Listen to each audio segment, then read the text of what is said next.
छत्रपति संभाजीनगर में अन्ना साहेब पाटिल आर्थिक विकास महामंडल और सारथी के बारे में एक पत्रकार परिषद यहाँ पे हुई।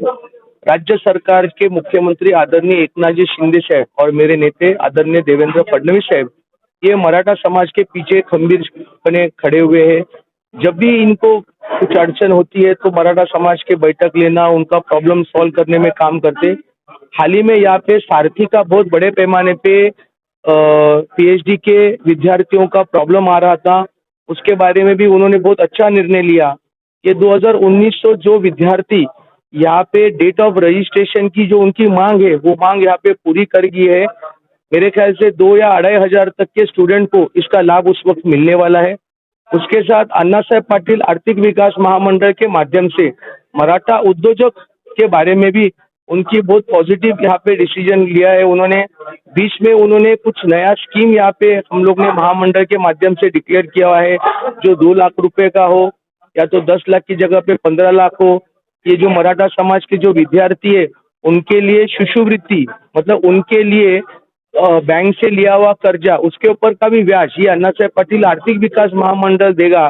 ये इस तरीके से कुछ अच्छे निर्णय आज महाराष्ट्र के मुख्यमंत्री एकनाथ जी शिंदे साहब और हमारे नेता उप मुख्यमंत्री देवेंद्र फडणवीस साहब ये ले रहे।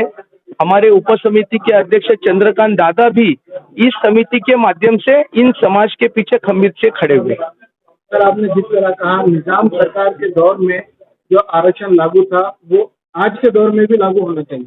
हमारे मराठवाड़ा के कुछ हमारे नेते हैं जो मराठा चळवळ में काम करते हैं, वो काफी सालों से मांग कर रहे थे कि निजाम मराठवाड़ा जब निजामशाही में था तो उस वक्त उनको यहाँ पे आरक्षण मिल रहा था, पर जब वो महाराष्ट्र में ये मराठवाड़ा महाराष्ट्र में शामिल हो गया तब उनको आरक्षण नहीं मिला।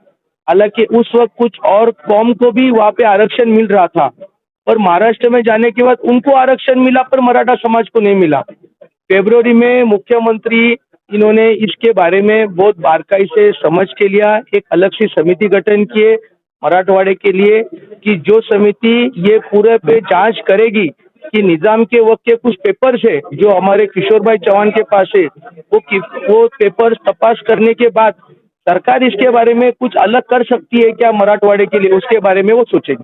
सर, आप देवेंद्र फडणवीस के बहुत करीबी माने जाते हैं और आपने उनका नाम अपने हाथ पर भी लिखा है, ये कैसा सर, यानी आप कैसा उसको महाराष्ट्र में 5 साल में एक बहुत अच्छे माध्यम से काम किया आदरणीय देवेंद्र फडणवीस साहब ने, जो मेरे गुरु समाने बड़े भाई जैसे समाने मेरे नेता है।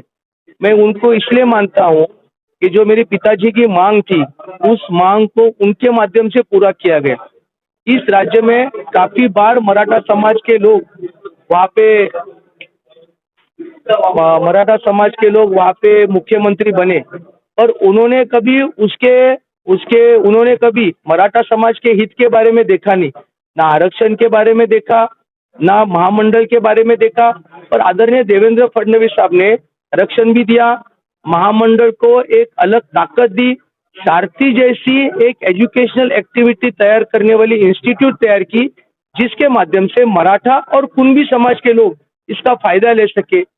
इतना बड़ा नेता इतना बड़ा काम समाज के लिए कर रहा है, हमने तो सिर्फ उसका नाम टैटू पे डाला है पर वो हमारे हृदय में है। सर, आपने जिस तरह कांग्रेस के माजी मुख्यमंत्रियों के ऊपर आरोप लगाया है कि मराठों को उनके दौर में आरक्षण नहीं मिला है, क्या आपको अभी जो शिंदे और बीजेपी सरकार जो है, आपको उम्मीद है कि मराठा आरक्षण मिल पाएगा? 100% उम्मीद है।